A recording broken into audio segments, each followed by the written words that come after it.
Ce PAI a pour but l'étude des phénomènes de tension de surface et de leurs différentes applications et implications aux échelles microscopiques. Alors, la tension de surface, c'est un phénomène que le grand public connaît bien.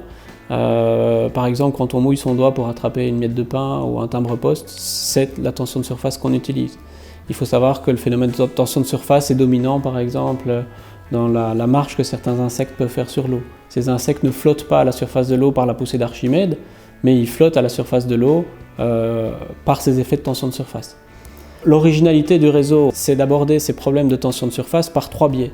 On veut l'étudier par le biais des efforts que les liquides sont capables d'exercer sur les solides. Donc ça, c'est typiquement les forces que l'eau exerce sur l'araignée d'eau qui marche à la surface de la rivière.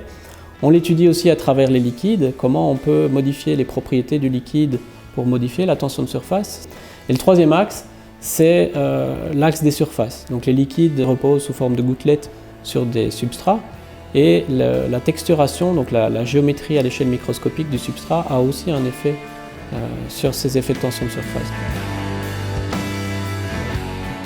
Les questions fondamentales soulevées par ces questions de tension de surface, elles touchent aux trois volets du programme. Elles touchent aux forces, elles touchent aux liquides, elles touchent aux solides. Donc par exemple, en termes de force, on s'efforce de comprendre, de décrire, de quantifier les forces développées par des liquides sur des solides. Alors, à côté de ces questions fondamentales, les effets de tension de surface trouvent des débouchés dans beaucoup d'industries différentes. Les effets de tension de surface peuvent être utilisés pour manipuler des petits composants, pour centrer des petits composants. Donc ça touche principalement l'industrie du microassemblage.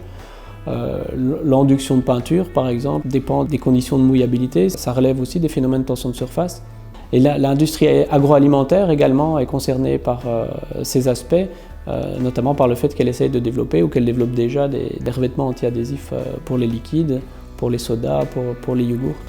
Donc on voit que les débouchés sont très nombreux.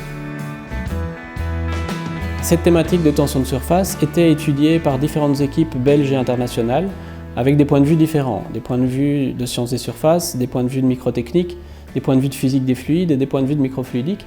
Et la force du réseau PAI ici, de notre PAI Micromass, c'est vraiment de combiner les expertises de chacune de ces équipes, de les fédérer autour de ces phénomènes multi-échelles liés à la tension de surface.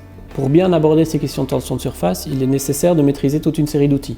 On doit être capable de comprendre les phénomènes, donc de les modéliser, de les quantifier par simulation, de fabriquer des échantillons qui permettent de valider les théories ou de fabriquer aussi des preuves de concept vers l'industrialisation. Et puis on doit être capable de mesurer les phénomènes qu'on décrit. Donc mesurer des forces, mesurer des formes, mesurer des épaisseurs. Et la force du PAI, c'est de nous donner les moyens, ici à l'ULB, d'intégrer ces différents outils, donc modélisation, simulation, caractérisation et fabrication.